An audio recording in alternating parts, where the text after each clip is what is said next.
What's up? This is Alaric Ong, and today I'm here with Ray McLennan. Now, Ray McLennan is a former entrepreneur, then corporate lawyer now, and he's helping investors to get a better return on their money. He's the host of the How to Raise Money podcast and the founder of Homes for Key Workers, building affordable rental homes for emergency services key workers. Welcome to the show, Ray. Hi, thank you for having me. I'm delighted to be here in sunny England. Great.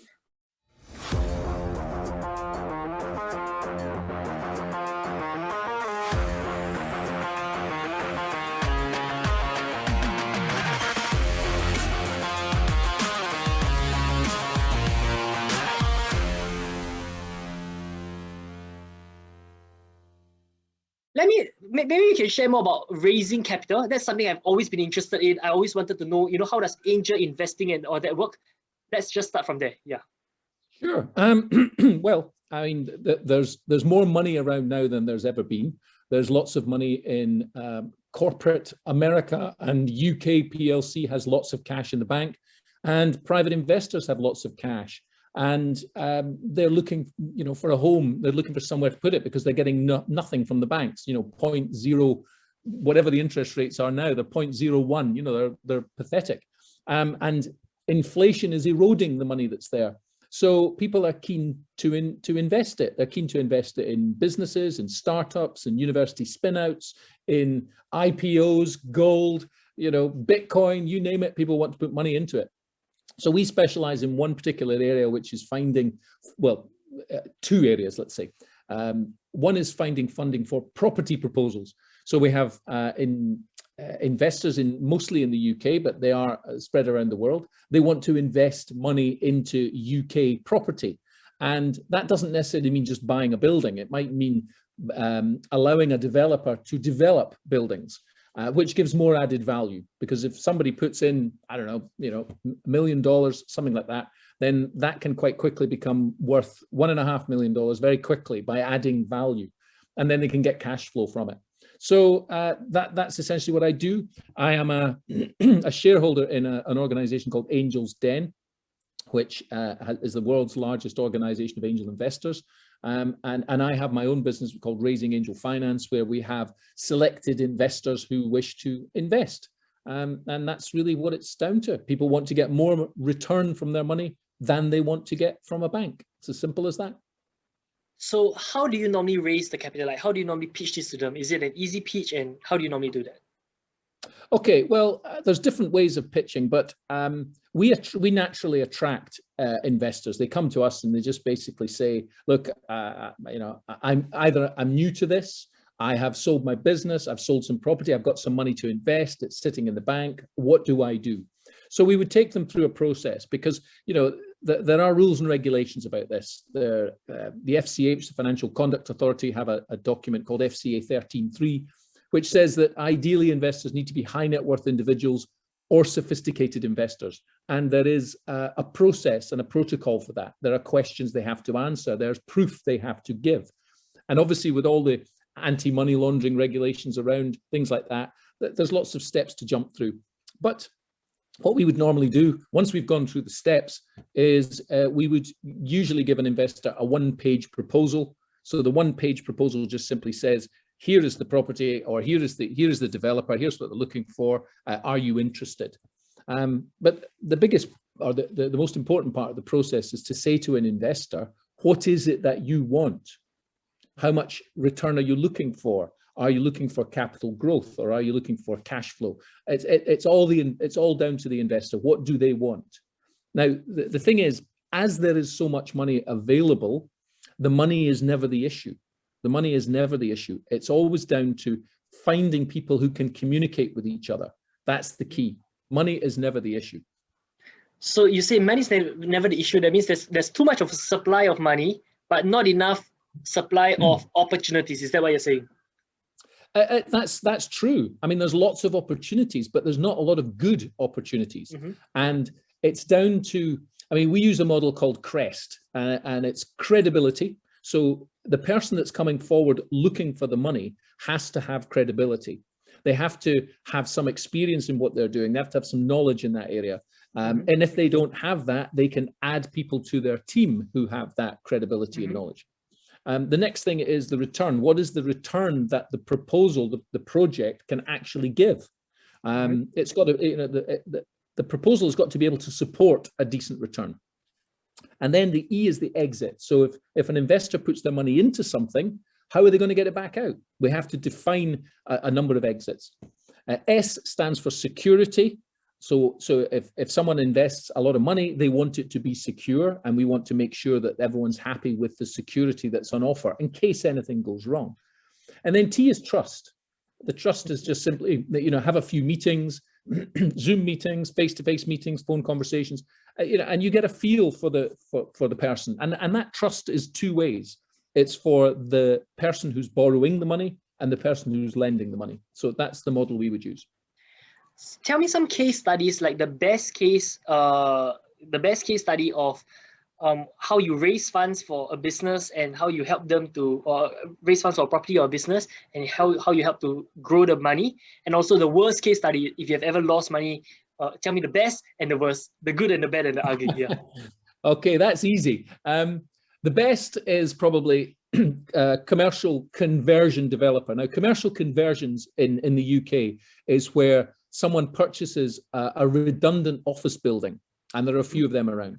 And under permitted development, which is a quirk in the law as it relates to getting permissions and planning permissions especially, you're allowed to convert that building into residential property after a period of 49 days. Now, that has massively speeded up the process because it used to take years. Planning departments are notoriously slow. And if you've purchased a building for, I mean, it could be several million, the building is sitting there doing nothing. You have to have insurance, you have to pay property taxes on it. It's very expensive. So if it's sitting for 2 years, it can erode any ability to do the deal, because let's face it, people do these deals to create houses, to create homes for people to stay, but they also have to make a profit. You know, developers are not charities or not for profit organizations. So there's a level of profit they have to make. And if they can't make that, they won't do it. It's as simple as that. So the best deal was a commercial conversion company that wanted to buy up a huge number of properties to have a pipeline, because they don't want to finish a proposal and then have to go and look for another one or hope they're going to get one. They want them all lined up. You know, like a train on the track. They want all these carriages to be bolted together, and they can just move to the next one, the next one, the next one. And they couldn't do that by piecemeal. So we managed to organize a deal of over 100 million sterling. Wow. So that's probably the best one. So the worst one was 100 million pounds. You raised 100 million pounds. Yes. The whole team raised 100 million pounds, or you? Yeah. Oh no, well, there's me and a few other people with us. There's the team. There's myself. There's Stuart. There's Nick. There's Ross. There's Maria. You know, and we managed to do that. We knew the developer for many years, and we had a deal with him at 50 million, which the developer turned down because the terms of the deal were not good. Because again, there's a lot of money around. Now that was a brave decision on his part, but it enabled us to find an alternative lender. Now, lenders come in many forms. It's not all about private individuals. So this is not a group of private individuals that all put their money into a hat. This was a family office. So there are family offices, which is, I mean, Richard Branson, who everyone knows, has a family office. Sir James Dyson, who invented the Dyson vacuum cleaner, he has a family office. There are thousands of family offices in London of very ultra high net worth people who put their money in to be managed by an accountant or a lawyer or something like that, and they would look for investments. So this was a family office investment. So which is good, because it means you're dealing with one party. You're not dealing with dozens of people. So that's the best one we've done. Can you tell me more about family offices? Like, what are family offices? And like, so one family office alone lends you 100 million pounds, or how did it go? Yeah. Wow. Well, in 2007, in London alone, there were just under 400 family offices. There are now 1,470. So there's been a massive growth in family offices. And the reason for that is quite simple. In 2007, 2008, there was a financial crash, as everyone knows. And a lot of people who had their money held by the banks got very nervous about it. They did not like the investments that the banks were doing, because they obviously invested in credit swaps and all sorts of things that led to the financial crash. They did not like that. So they wanted to take control of their own money. So they would create a family office, which is basically a company. And in that company, there will be directors of the company who have responsibility for managing a pot of money. So that's all a family office is. It's you know, a couple of individuals or teams of people who look for investment opportunities on behalf of the family. Now, when I say the family, I could set up a Ray McLennan family trust. And family office. And that would be to preserve the wealth of the family. So if I want to pass on and leave a legacy to my children and my grandchildren for many years to come, then that's what I would do. And there are lots of them around. I mean, if you do a quick search for under family offices, you will see many of the most well-known people in the world have a family office. Jeff Bezos from Amazon has a family office, you know, Warren Buffett, you know, Mark Zuckerberg, all the big names, they all have family offices. They may not be called the Zuckerberg family office or the Bezos family office. They'll be called something different. They're usually given a name like, you know, I don't know, Greenwood Enterprises or something. And that could be the family office. You would not necessarily know that the money that was provided by Jeff Bezos, for example. Great. So you mentioned there were 400 officers, and when was that? Like 400 family officers? In 2007, there were 357, I think, in 2007. Now there's nearly 1,500 in London alone. That's London alone. So there will be family offices in Singapore. I know there are. There are family offices in Melbourne, in New York, Los Angeles. You know, where they base themselves is usually close to where they do business. Great. And you know, I realized that a lot of rich people all set up foundations. Can you explain? Can you explain why they do so? Simply altruistic reasons. They want to, you know, they want to do good in the world. And certainly many of the high net worth individuals, sophisticated investors, or people I've spoken to that set up foundations, they do so because they want to control and manage where the money is being put. Now, the one thing about very wealthy people is they become very wealthy because they've done things right. Okay, and to create wealth, it's simply value plus fair exchange times leverage. That's what creates wealth. Value plus fair exchange times leverage. And they do that quite efficiently. And the reason they've made all the money is because they are doing it efficiently. They are making a profit, which is the whole purpose of business. But they then see that historically, when they would donate, let's say, to charitable organizations, that donation might not be used wisely in their eyes.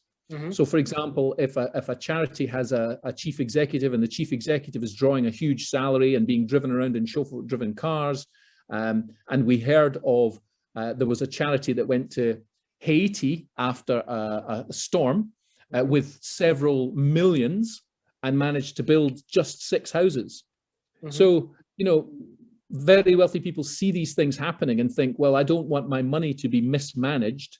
Therefore, next time there's a hurricane strikes a country, I want my foundation to be able to provide whatever it is people need.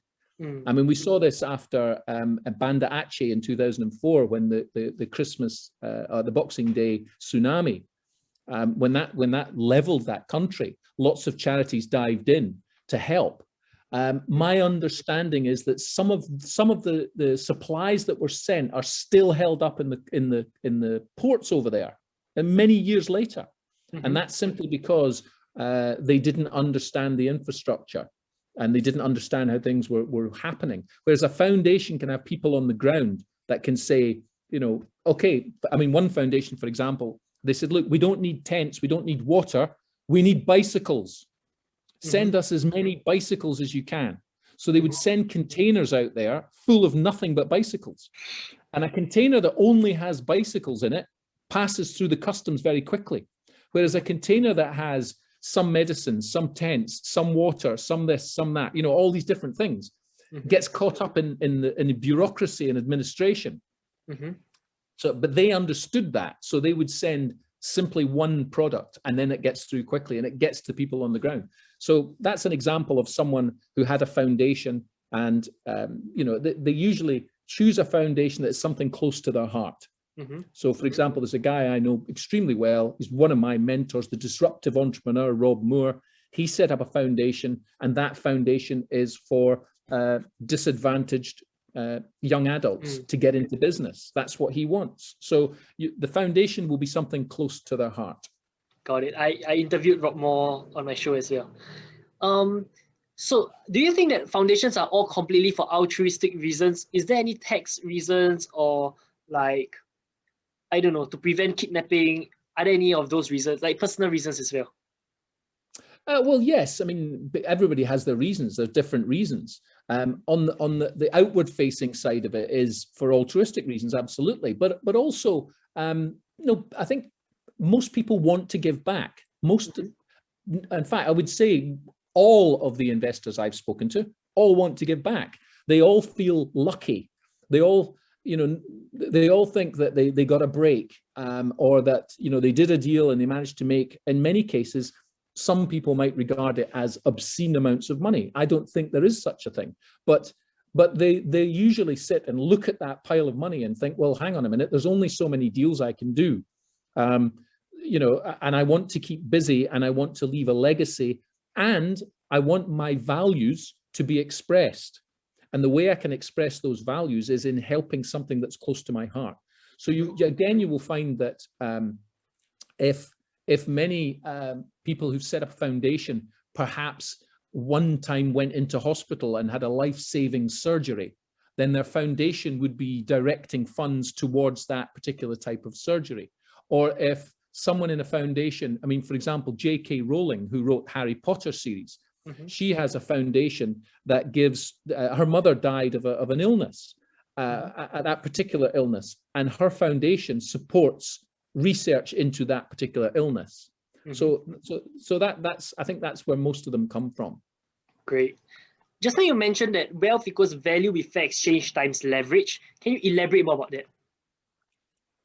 Yeah, I mean, I suppose most people are, a lot of people are searching for the, you know, the magic bullet, to the key to the door. What is it? You know, how do I generate wealth? It's not complicated. It is, I mean, there are a lot of good books around that explain how to do something in very simple terms. The one that I am always recommending people to look at if you're starting in business, or if you're in a business, you want to scale a business, is a book called The E-Myth by Michael Gerber. The E-Myth by Michael Gerber. It's a great book. I've probably got a copy of it here. In fact, I have a copy here of, I was a lawyer, so I have a copy of a book called oh, you can't see it, The E-Myth Attorney. Okay. Can't quite see it. Oh, there we are. The E-Myth Attorney. Yeah. Yeah. So there are lots of different books about the E-Myth. There's the E-Myth Revisited. You know, I have lots of copies of books. E-Myth Manager, the E-Myth. There's an E-Myth Chiropractor. There's an E-Myth Doctor. There's an there is an E-Myth book for everything. But the basic premise of the E-Myth is there are only 4 ways to grow any business. Any business. And number 1 is to increase the number of customers of the type you want to have, which nowadays would be an avatar or your ideal customer. Number 2 is increase the number of times they come back to you. So that's all about customer service. Number 3 is to increase the average spend. So that's all about the upsell or one-time offers and all that to carry on. And then number 4 is to increase the effectiveness of each process in the business. So that's all about your systems and processes and lowering the barriers to doing business. So it's a simple book, simple philosophy, and I recommend it to anyone who's interested in starting, scaling any business. It's told in a story format. So yeah, the E-Myth is an excellent book. There is another book called The Book of Wealth, which was written in 1879 by Hubert Howe Bancroft. And the Book of Wealth is huge. It's a big, big book. If you want to get a hold of one today, it will cost you upwards of about $30,000. However, I think you can get the book in PDF format online, but a physical copy of the book is pretty much impossible to get hold of. There's another fantastic book called Beyond Billions, and it's by David, I'll remember his name in a minute, David someone. I call him David because I spoke to him the other day on Clubhouse, and it was, hey Ray, and I was like, hi David. But he wrote this book called, he wrote the book called Beyond Billions, and Beyond Billions looks into, essentially it looks into the book of Proverbs, and it looks into the Bible, and it looks into the words of King Solomon, and how King Solomon was allegedly, because there is a guy called Musa, M-U-S-A, who was the king of West Africa back in the 10th century. Musa. Yeah, that's right. Who was allegedly the richest man that ever lived. But some say King Solomon was the richest man that ever lived. And if you were to equate his wealth today, we have Jeff Bezos, who may or may not be the world's first trillionaire. King Solomon was worth 4 trillion in today's money. So that's a lot of money. That is a lot of money, and you can do a lot of good with it. And the thing about money is it emphasizes, and this is something else why a lot of foundations and a lot of angel investors are really nice people, because having a lot of money can either shows up your values and your traits for good, but if you're a bad person, it will show up the values and traits of the bad person. And that's why there are people that go on to create criminal empires, if you like, because it depends on their character. But to go back to your question about wealth, there's another great book, Rob Moore will have talked about it. It's called Money by Rob Moore. And he analyzes the Book of Wealth by Hubert Howe Bancroft. So there's an analysis there in a modern book of Rob Moore's book called Money, which is out of my reach at the moment. It's there somewhere, just sitting on my left. I have you've got a huge bookshelf behind you. No, yeah. But I love to read a lot. Yeah. My bookshelf is on the left there, and it's not in alphabetical order or anything like that. But in the Book of Money, Rob Moore mentions the wealth formula, which is that in order to obtain wealth, you have to provide value, and it has to be at fair exchange. So if someone is offering goods and services, then fair exchange is that you think it's a fair price. You're happy to pay that price, and so do lots of other people.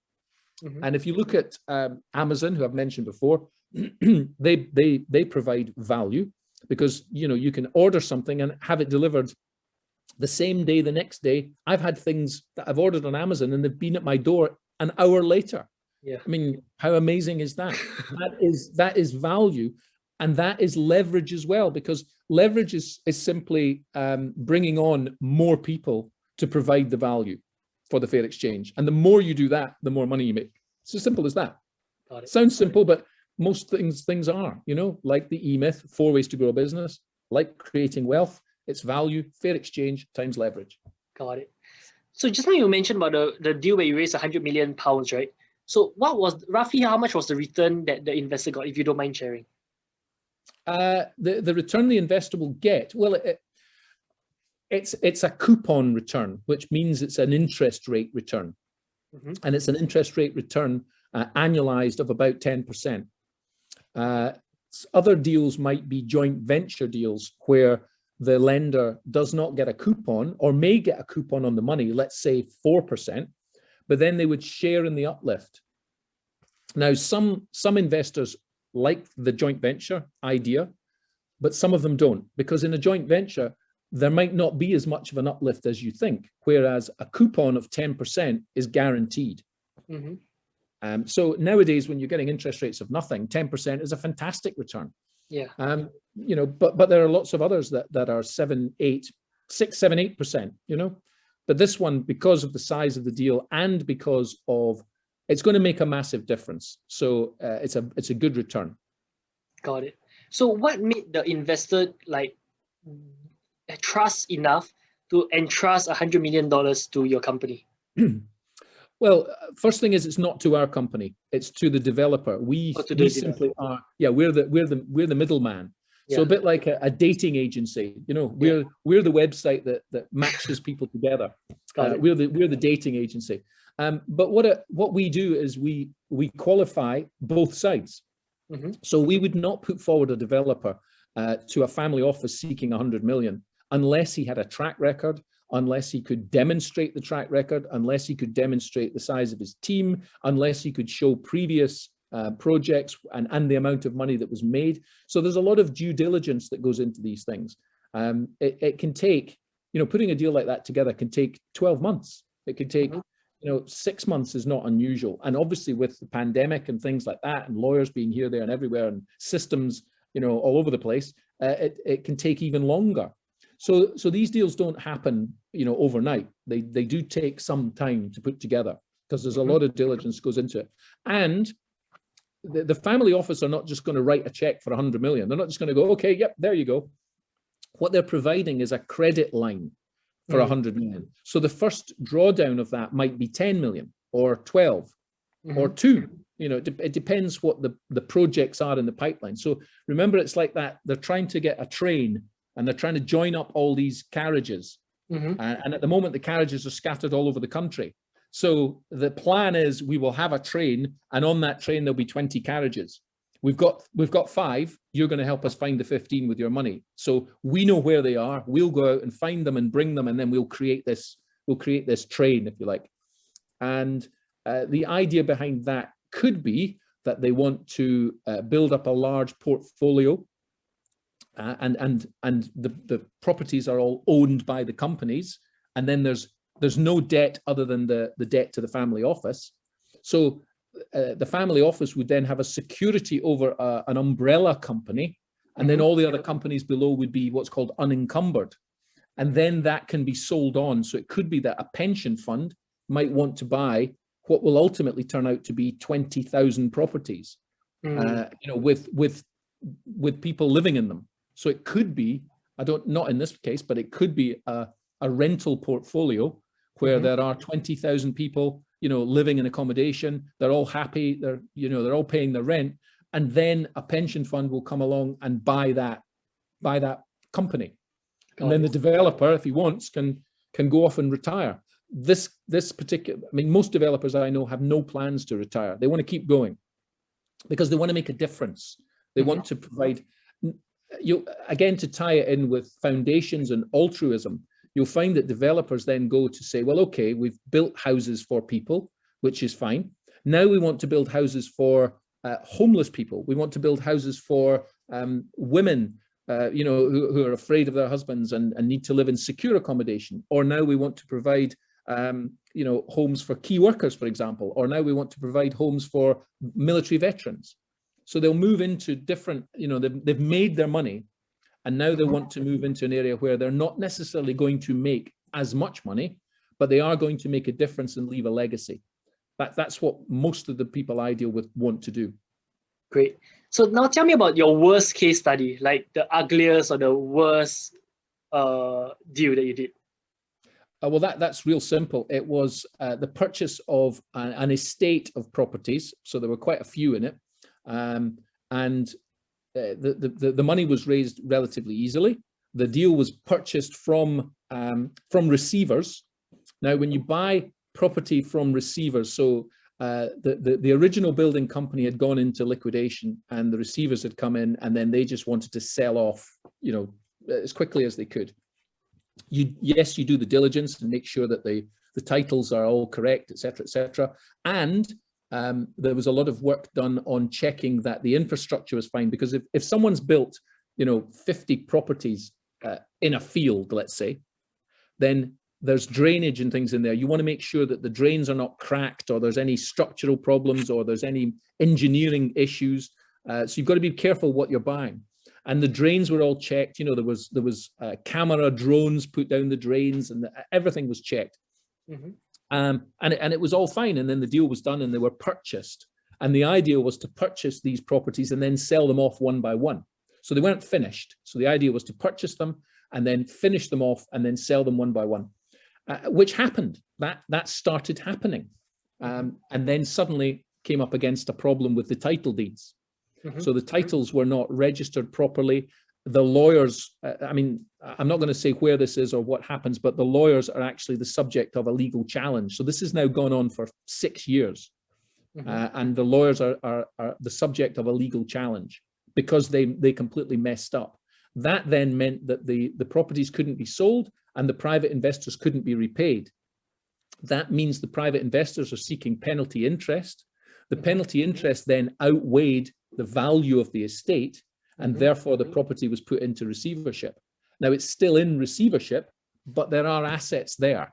And then there's once the assets are tidied up, there's an ongoing case against the lawyers because we can now quantify the loss on that particular project. So yeah, that's easily the worst. How much of money do you lose in that deal? Or did personally, investors lose in that deal? Yeah. Personally, I lost 1.1 million, although it's possibly recoverable through the action against the lawyers. Most of the investors will get their money back. None of the investors are going to lose them. I'll be the one that takes the hit on that one. All the investors will get their money back. What they may not get is interest on top of it, although some of them will. Depends. It depends, you know, when they come out. But it's one of those occasions where it wasn't one person put all the money in. In this occasion, there were 25 people that put money in, smallish amounts. You know, when I say smallish amounts, 50,000, 150,000, that sort of thing. And they were all high net worth individuals, sophisticated investors. So this was not, you know, it wasn't money that was going to bring them down. It's annoying and it's a nuisance, but nobody's left destitute over it. Got it. Tell me more about angel investing. Tell me more about angel investing. Okay. In startups and in businesses. Do you do that as well? Yeah. Okay. In the UK, which is where we deal, there's a tax break called Enterprise Investment Scheme, EIS it's called, or SEIS, which is Seed Enterprise Investment Scheme, and that allows a startup or a qualifying company to go to the revenue, HMRC, Her Majesty's Revenue and Customs, and ask to be a qualifying company. There are, you know, you have to fill in the forms and that sort of thing. An accountant can do it for a company, for a startup, at a cost of about £500. But most startups can do it themselves, or scale-ups, or university spin-outs. You have to be 2 years old or younger, and the maximum you can raise is 5 million sterling. And if you qualify, it means that an angel investor can put in money.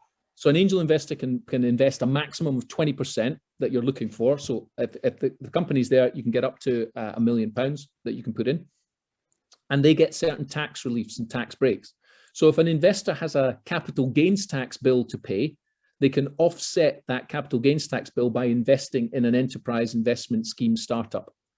And quite a lot of angel investors do that as part of their overall portfolio. It won't be all of it. So it'll be part of it. And they get tax breaks. And then that means they have to put their money in for 3 years. And at the end of 3 years, if the startup or the scale-up makes a massive profit, the investor doesn't pay any capital gains tax on the uplift. So it's a great thing to have to balance out the portfolio. And quite a lot of our investors do that as well as property, and they'll put money into scale-up startups, that sort of thing. So at any one time, we've probably got about 6 or 7 property proposals, and we might have 6 or 7 non-property proposals, such as EIS schemes. And they can cover, I mean, I've got a list in front of me here. They cover quite a variety of things. You know, there's research, there's building site wearables. You know, you can wear a thing on the building site and it shows you where you are in a quarry, and you can track people and all the rest of it. There's a space program. There's one about fuel poverty. There's one for university online training. There's one for, where are we? Yeah, prosthetic arms. You know, medical devices. There's all sorts of things. Yeah, so it's a good scheme. And angel investors, they're called angel investors because they are angelic. They're nice people, and they like to invest in things that have an impact. You'll hear about impact in investing. They like to make the world a better place. That's what's behind it. That's what their values usually are. Got it. So so every day you receive deals, is it? How's a day in your life like? Well, a day in my life, deals do come into us, but like I say, there are other people that will screen the deals. So proposals come in. What we look for is, we follow the CREST model: credibility. Have they got credibility? Return, exit, security, and trust. And that usually involves a financial appraisal. So if somebody puts a property proposal in, then we have a checklist that we go through, and that checklist contains about 25 items. And what happens is we give it a score for each item that it covers. So if, I won't tell you what the number is, but there's a certain number. If it gets above that number, then we look at it further. If it doesn't get above the number, then we want to find out why.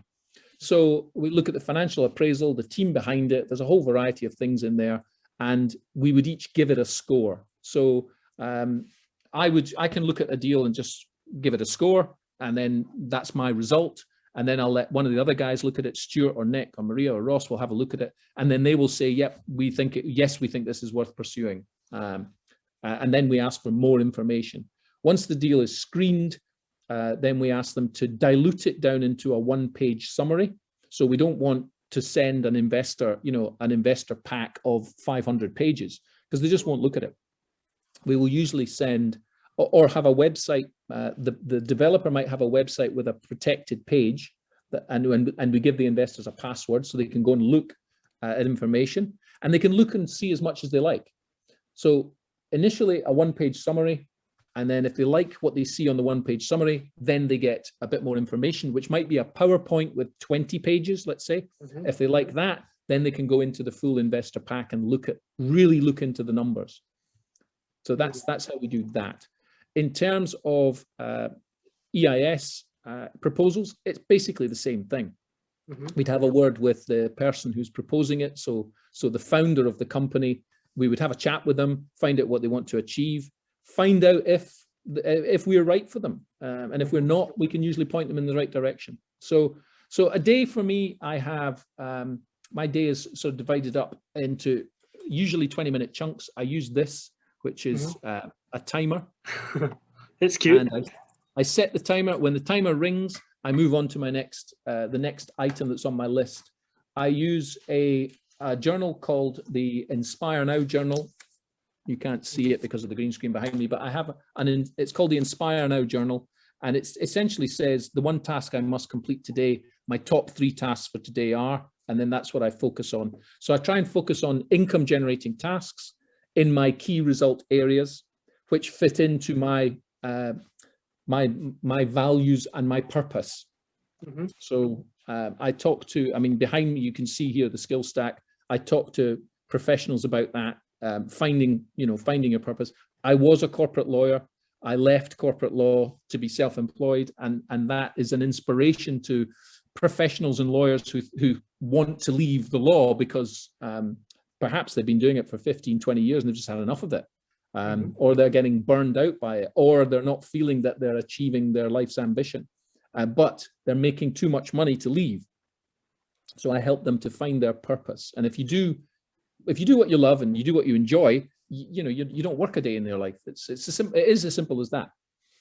Tell me more about skill stack, like your background skill stack. Yeah, well, the skill stack initiative grew out of what I was just saying there, speaking to professionals, and just more and more of them came, and I found myself repeating the same things. So I started off by putting it into a podcast. So there is a podcast called The Skill Stack.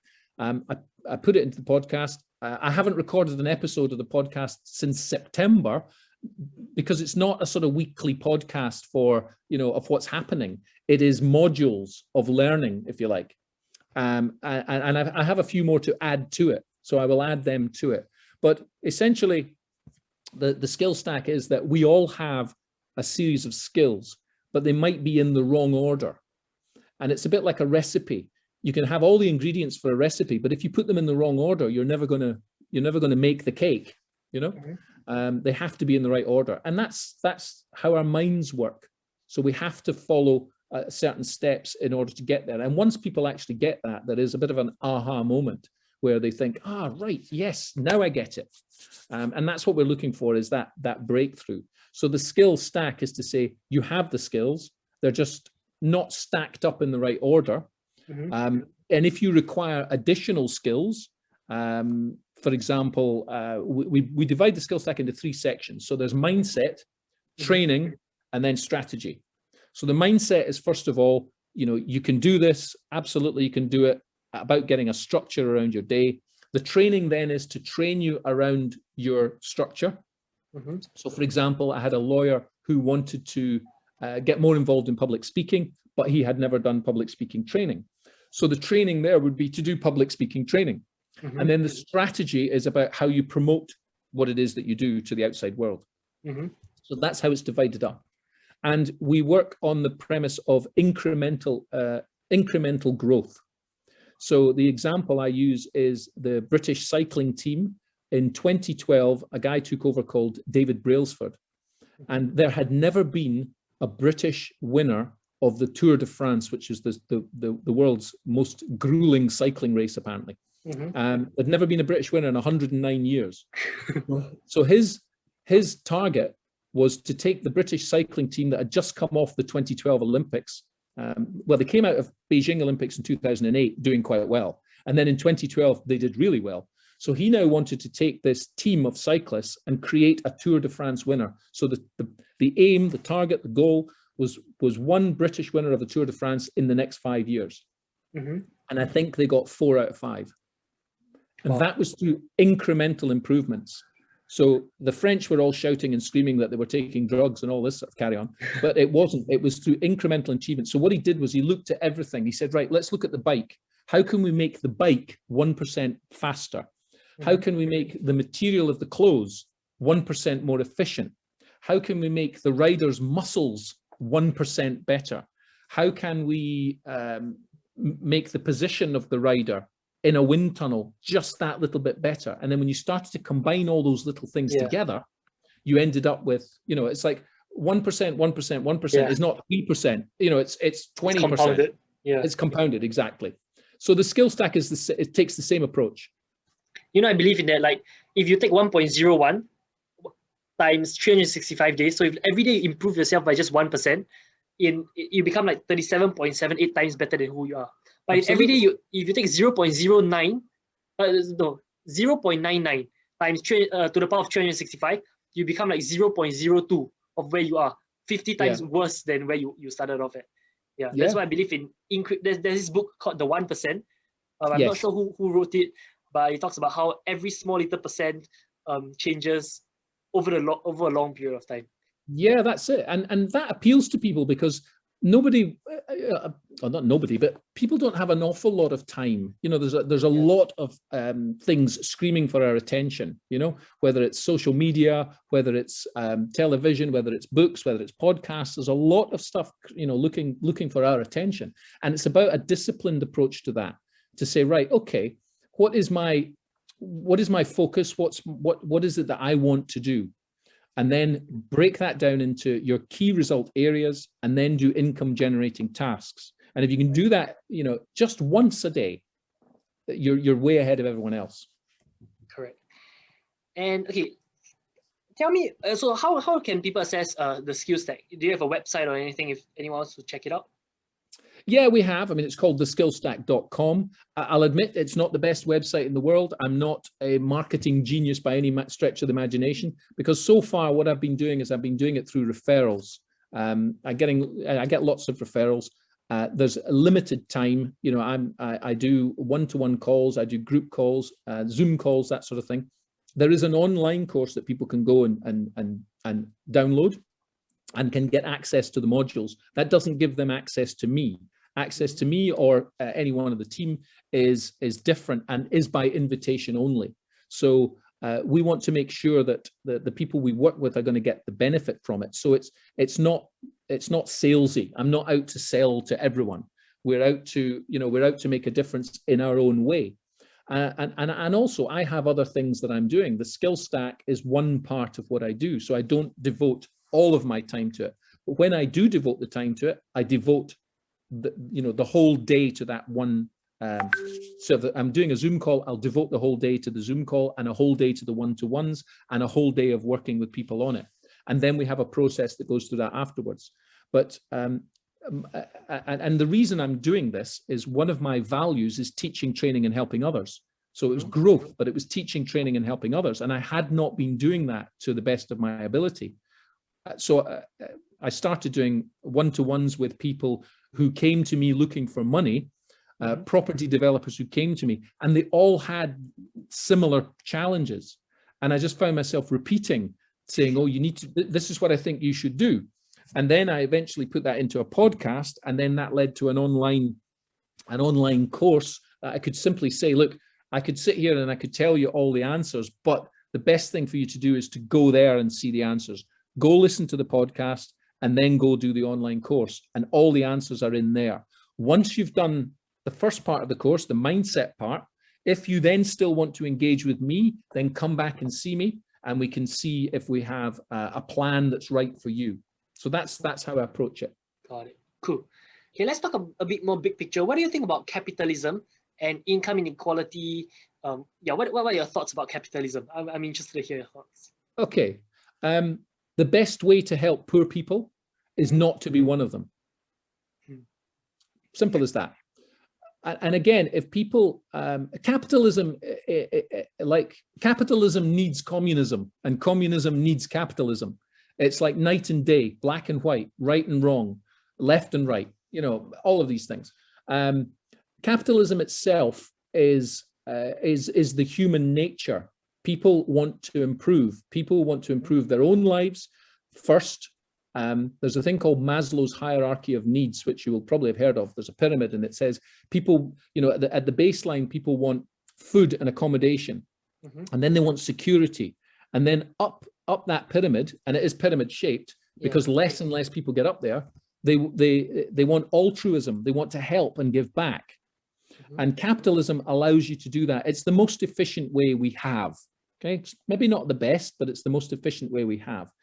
And like I say, most people, most of the investors that I know are very altruistic. They do give an awful lot back. They do help as many people as they can. I mean, in Singapore, there's an organization called B1G1, Buy One, Give One. If you've never interviewed the founder of that, Masami Sato and Paul Dunn, you ought to interview them. He is died in the world. His name? Paul Dunn, P-A-U-L, Paul, and Dunn is D-U-N-N. Okay. And the company is called B1G1.com. That's capital B number 1, capital G number 1.com. B1G1.com. It stands for Buy One, Give One. And Paul Dunn he created an organization called the Results Accountant Network. He sold it for many, many millions of dollars. And then he put some of that money into B1G1, which is, it helps people all over the world, through capitalism. So for example, I have certificates that I give out to people. I'll see there's one here now. I have certificates that we use in our business. So, so when I do seminars, that sort of thing, I sometimes leave these envelopes under the seat, and you'll see it says, please do not open. Please do not open until Raymond tells you. Okay, so under here, and what is in there is a certificate of gratitude. So the certificate of gratitude says that by simply attending this meeting with me, you've automatically given education to a child in need for 1 year through our partnership with B1G1 Giving Program and World Youth International. At the Skill Stack, we believe that every business has the power to change lives by integrating giving into its everyday businesses. Thank you for your ongoing support and taking part in making a difference. So all our investors get those certificates as well. We don't advertise it up front, but it's just something we build into our business. Wow. So the more we do, the more we can give. And business is just allows us to do the things that really matter. You know, we've planted nearly 2,000 trees. We've, you know, saved orangutans. We've provided fresh water for parts of the world where it's difficult to access fresh water, all those kind of things. And you can do all of those things through capitalism. It doesn't have to be sort of once a year we'll donate to charity. It's weaved into what we do. So when we build homes for key workers, and you'll see it on the website, homesforkeyworkers.co.uk, we will also be building, so if we build 10 houses here, we'll build 10 houses in India. If we build 20 houses here, we'll build another 20 houses in Kenya or Malawi, somewhere like that. So capitalism allows you to do that. And so that's what I think. I think it's not a perfect system, and some people do abuse it, absolutely. But the people that do that, I don't think they're in a good place mentally. You know, you hear that people say, oh, that person broke the law and they stole all that money. They're going to go to hell. They're not. They're already in hell because they know what they've done is wrong. And you can see it in people's face. You can see that they're not, you know, they're looking over their shoulder. They're not sleeping well, because you cannot go through life, because life is in perfect balance. And if you do wrong on one side, it will get you on the other. You know, it never ceases to amaze me how that works out. And some people fail to grasp that. I wrote an article called Everything Explained in 800 Words. And if you do a Google search for everything explained in 800 words, and 800 is 800, not, you know, spelling it out. If you read Everything Explained in 800 Words, it's on one of my websites called Raymond Recommends. RaymondRecommends.com, and it's all the things I recommend, whether that be books or courses or anything like that.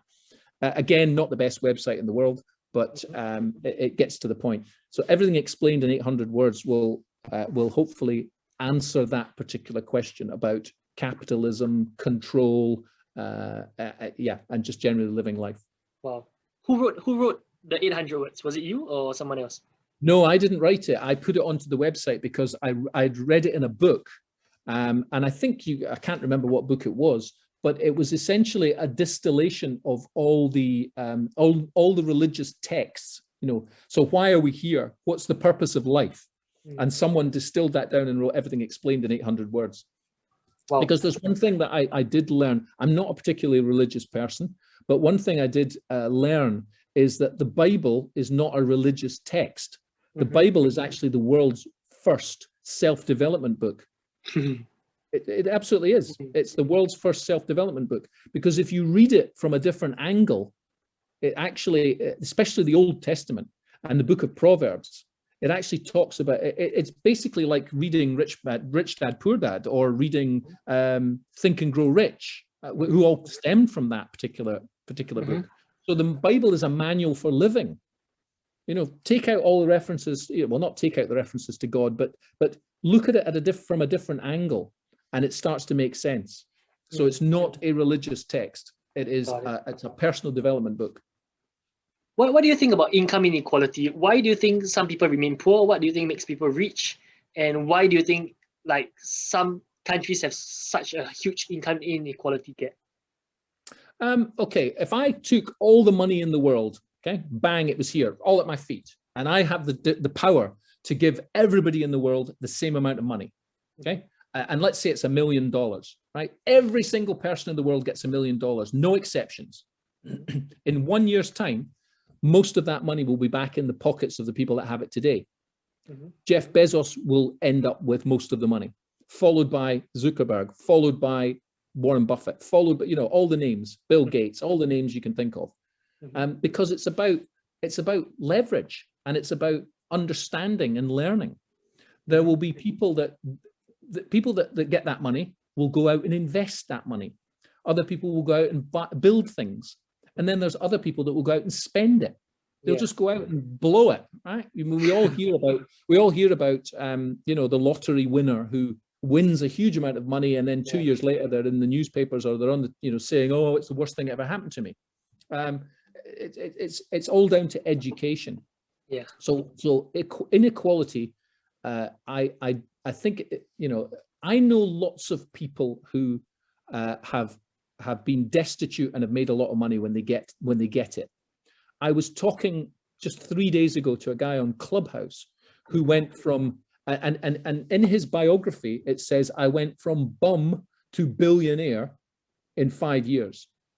He was literally sleeping on the streets 5 years ago. He's now a billionaire. And that's not because he put his money into cryptocurrency and it went mad. It's just some of the things that he did. He did put money into cryptocurrency, but he then took that money out and he did invest in Tesla, and he did build things, and he did invest in companies, and he went from bum to billionaire. So can you tell me more about the Beyond Billions book?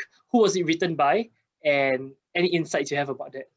Yeah, well, I actually haven't read the book yet. I only heard about it a couple of days ago, but I have looked up, and I did speak with the author of the book, David Roy Newby. So I spoke to him on Clubhouse, and a number of other people stepped in and asked him questions. It was a great session. He's a really, really good guy. And he talked about the book, which is essentially, he was the one that talked about King Solomon and how much he was worth, and about leaving a legacy, and about all the billionaires he spoke to.